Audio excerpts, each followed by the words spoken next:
မင်္ဂလာပါတသားမမီလေးတို့ရေအခုတစ်ခေါက်မှလည်းဦးကောင်းကတသားမမီလေးတို့အတွက်ဘ ഹു တူတာရရှိစီမယ်ပုံမြင်ကောင်းလေးတစ်ပုဒ်ကိုဖတ်ပြပေးသွားမှာဖြစ်ပါတယ်ပုံမြင်လေးရဲ့နာမည်ကလိန်လေသူနောင်တာတဲ့ဒီနေ့မှာချင်းသိတဲ့ကောင်ဟာမုတ်ဆိုးထောင်ထားတဲ့ထောင်ကျောင်းတစ်ခုတည်းကိုကြာသွားတဲ့မုတ်ဆိုးလည်းတခြားအလုပ်တွေလုပ်ဖို့အတွက်ချင်းသိကိုလှောင်အိမ်ထဲမှာပဲထည့်ထားခဲ့တာပေါ့ချင်းသိကလှောင်အိမ်ကနေလို့ဖို့ဘယ်လိုပဲစူးစမ်းမရနိုင်ဘူးဖြစ်နေတော့တာပေါ့တိတ်မကြခင်မှာပဲချင်းသိဟာ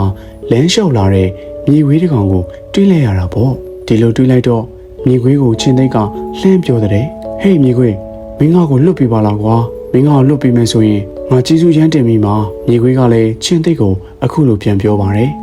မင်းကိုလွတ်ပြလိုက်ရင်မင်းကငါ့ကိုစားမှာပေါ့ချင်းသိကလည်းဒီလိုပြန်ပြောရှာပါတယ်ငါမင်းကိုမစားပါဘူးမင်းငါ့ကိုယုံပါမင်းကိုကတိပေးပါတယ်မင်းပေါ်မှာလဲတစ္ဆာရှိပါမယ်လို့ချင်းသိကပြောလိုက်တဲ့ကွယ်ဒါပေမဲ့မြေခွေးကချင်းသိကိုတေချာကြည့်ပြီးမယုံနိုင်ဘူးဖြစ်နေတာပေါ့နောက်ဆုံးမှာတော့ချင်းသိကမြေခွေးကိုယုံကြည်အောင်လှည့်ပဲပြောဆိုလိုက်တဲ့အခါမြေခွေးကလည်းချင်းသိကိုတနာသွားတာပေါ့ဒီလိုနဲ့လောင်အိမ်တကားကိုဖွင့်ပေးလိုက်တော့တာပေါ့ကွယ်အပြင်ကိုရောက်လာတဲ့ချင်းသိကလောင်အိမ်ထဲကလွတ်လွတ်ချင်းကျေလောင်စွာရေမောပြီးတော့ဟာမြေခွေးမင်းကငါစားလို့ရပြီကွာထိုကဲ့သို့ကျုံသွားလိုက်တဲ့ချင်းသိရဲ့စကားကြောင့်မြေခွေးဟာအံ့ဩတကြီးဖြစ်သွားတာပေါ့မင်းငါ့ကိုမစားဘူးလို့ကတိပေးထားတယ်လေမင်းကငါ့ကိုစားမယ်ဆိုတော့ဒါမင်းငါ့ကိုတသက်စော်ကားတာပဲမြေခွေးကချင်းသိကိုအဲ့ဒါလိုပြောပေမဲ့ချင်းသိကတော့ငါအရန်ကိုစားလောင်နေတဲ့အတွက်တရိတ်ဆန်တွေကိုစားလို့ရတယ်ဒီတော့မင်းကိုလည်းငါစားပိုင်ခွင့်ရှိတယ်ချင်းသိရဲ့စကားကြောင့်မြေခွေးကအခုလိုပြန်ပြီးတော့တုံ့ပြန်ပါတယ်ကောင်းပြီဒါဆိုငါ့ကိုမစားခင်ပညာရှိတဦးထံကနေအကြံဉာဏ်ကိုယူပြရစီချင်းသိကမြေခွေးရဲ့စကားကိုလက်ခံလိုက်တာပေါ့နှစ်ယောက်သားဘေးဘီဝဲရကြည်နေတဲ့အချိန်မှာပညာရှိယုံတကောင်ဟာသူတို့ရှိကနေဖျက်ရှောင်သွားတဲ့ကွယ်ဒီတော့မြေခွေးကပညာရှိယုံကိုသူတို့ရဲ့အဖြစ်အပျက်ကိုပြောပြလိုက်တာပေါ့ဒီပုံစံအတိုင်းဆိုရင်ချင်းသိကမြေခွေးကိုလှည့်စားတာပဲဒါဆိုရင်တော့ငါချင်းသိကိုမသိတယ်လို့နဲ့သူ့ထက်ပိုပြီးလှည့်ရမှဖြစ်တော့မယ်ပညာရှိယုံကထိုကဲ့သို့တွေးပြီးမြေခွေးကိုအကြောင်းစုံပြန်လဲမေးတဲ့အခါမြေခွေးကသူတို့နှစ်ယောက်ရဲ့ဖြစ်ပျက်ခဲ့တဲ့အဖြစ်အပျက်အားလုံးကိုတေချာပြောပြတာပေါ့ဒါကိုပညာရှိယုံကနားမလည်ခြင်းအောင်စောင့်နေတော့တာပေါ့တင်တို့ပြောပြတဲ့အခြေအနေမှန်အားလုံးကိုငါနားမလည်ဘူးဖြစ်နေတယ်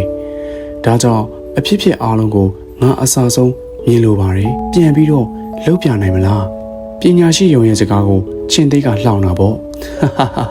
တင်းလုံးမလောင်လေးမလောက်စားယုံငယ်ကငါတို့နှစ်ယောက်ရဲ့ပြဿနာကိုရှင်းပေးနိုင်ပါမလားငါတို့နှစ်ယောက်ရဲ့အစာဆုံးဖြစ်ခဲ့တဲ့ပြဿနာကိုတင်ကြည့်လို့ထို့သူပြောပြီးချင်းသိက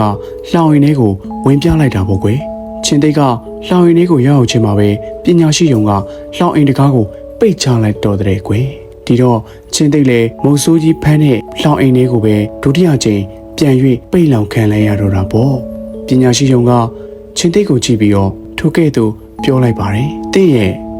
အကျိုးမရှိတဲ့လုပ်ရကြောင်းတင်းဒုတိယကြိမ်ပြန်ပြီးတော့လှောင်အိမ်ထဲမှာပိတ်ခံရတာပဲဘာကြောင့်လဲဆိုတော့သူတစ်ပါးရဲ့စေတနာသူတစ်ပါးရဲ့မေတ္တာတရားကိုတင်စော်ကားခဲ့လို့ပဲဒါကြောင့်တင်ဟာလှောင်အိမ်နဲ့ပဲတန်ပါတယ်ထိုကဲ့သို့ပြောပြီးပညာရှိယုံလဲလှောင်အိမ်အနားမှာထွက်ခွာသွားလေတော့တဲ့ကွယ်မြေခွေးတီလဲချင်းသိရဲ့အဆွဲဆွဲမှအသက်အန္တရာယ်ကင်းလွတ်ခွင့်ရသွားတော့တာပေါ့ကွယ်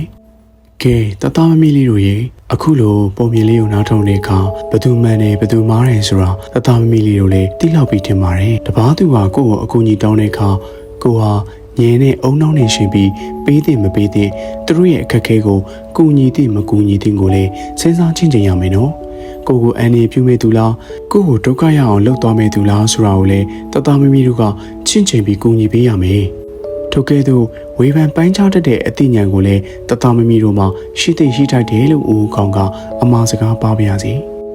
ကဲဒီလိုဆိုရင်ပုံမြင်လေးကိုဦးကောင်းကအဆုံးသတ်လိုက်ပါပြီနောက်တစ်ခေါက်မှလည်းဦးကောင်းကဘလို့ဘ ഹു တုဒ္ဒရရှိမဲ့ပုံမြင်လေးတွေကိုတသားမမီလေးတို့အတွက်ဖက်ပြပေးသွားမလဲဆိုတော့စောင့်မျှော်နားဆင်ရင်းနဲ့ဦးကောင်းရဲ့ channel လေးကိုလည်း subscribe လုပ်ပေးသွားဖို့လည်းမမေ့နဲ့နော်နောက်တစ်ခေါက်မှပြန်ဆောင်ကြမယ်တတား